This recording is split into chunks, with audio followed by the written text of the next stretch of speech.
Assalamualaikum warahmatullahi wabarakatuh. Bertemu lagi dengan aku Nur Maulida Abdillah.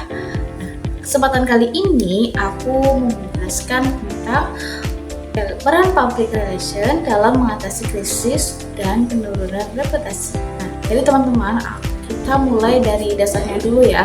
Public relation atau PR itu penting sekali dalam sebuah organisasi. Bukan cuma untuk membuat citra itu bagus ya, tapi juga berperan besar ketika organisasi itu sedang mengalami krisis. Kenapa? Karena krisis itu bisa datang kapan saja dan dampaknya itu bisa langsung ke reputasi. Bahkan reputasi yang dibangun lama pun bisa rusak dalam waktu singkat kalau tidak ditangani dengan baik. Nah, menurut teori ada 4 peran utama public relation.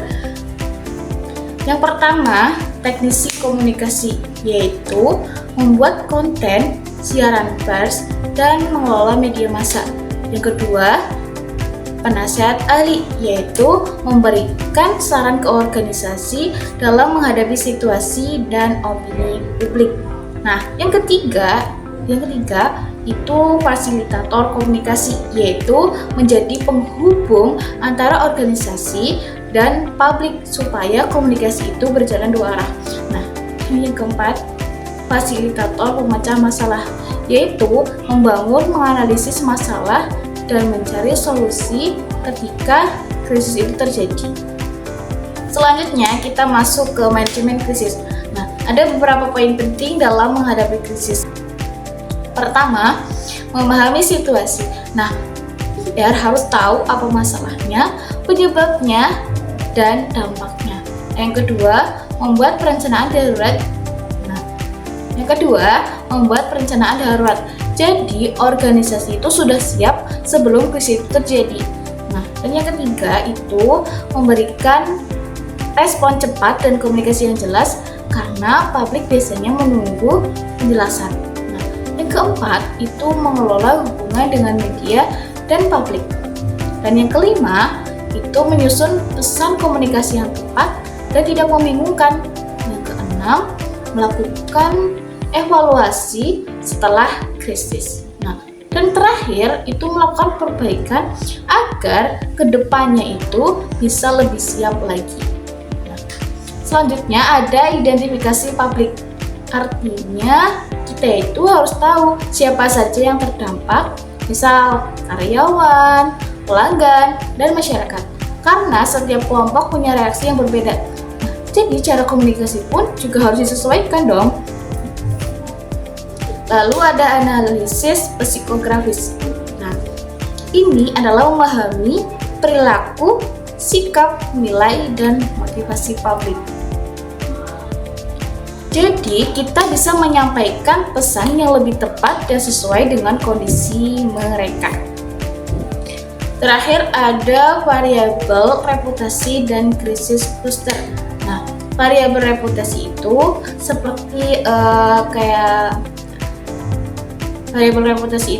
seperti kepercayaan, kualitas, dan tanggung jawab organisasi di mata publik. Sedangkan krisis cluster itu mengelompokkan jenis-jenis krisis supaya mudah ditangani. Nah, teman-teman, biar lebih jelas, aku kasih contoh kasus ya. Misalnya ada sebuah perusahaan makanan terkenal, lalu tiba-tiba viral di media sosial karena produknya dianggap tidak higienis. Diakibatkan karena produknya itu dianggap tidak higienis. Nah, akibatnya banyak pelanggan jadi tidak percaya, penjualan pun menurun, bahkan ada yang memboikot produk tersebut. Nah, ini termasuk krisis yang bisa merusak reputasi perusahaan. Di sini, peran public relation itu sangat penting. Yang pertama, public relation itu harus menganalisis masalah dulu. Apakah benar terjadi kesalahan atau hanya kesalahpahaman? Yang kedua, public relation harus memberikan respon cepat. Misalnya dengan klarifikasi resmi supaya tidak terjadi simpang siur informasi. Nah, yang ketiga, Public relation harus mengelola komunikasi dengan media agar berita tetap sesuai fakta. Yang keempat, public relation menyusun pesan yang tepat, misalnya meminta maaf jika memang ada kesalahan dan menjelaskan langkah perbaikan. Yang kelima, PR harus membangun kembali kepercayaan publik, misalnya dengan meningkatkan kualitas dan transparansi. Jadi dari kasus ini kita bisa lihat public relation itu sangat berperan dalam menyelesaikan krisis dan memperbaiki reputasi organisasi. Apalagi di zaman sekarang ini, informasi di media sosial itu cepat banget menyebar. Jadi respon yang cepat dan tepat itu sangat penting. Jadi kesimpulannya kayak gini, public relation itu punya peran yang sangat penting, terutama ketika krisis itu terjadi. Public relation tidak hanya menyampaikan informasi, tapi juga menjaga hubungan dengan publik dan membantu memulihkan reputasi organisasi. Gitu. Mungkin itu saja yang bisa aku sampaikan dan jelaskan kepada kalian. Terima kasih atas perhatiannya. Terima kasih sudah menonton video aku. Semoga bermanfaat untuk kalian ya. Wassalamualaikum warahmatullahi wabarakatuh. Bye bye. Minasan.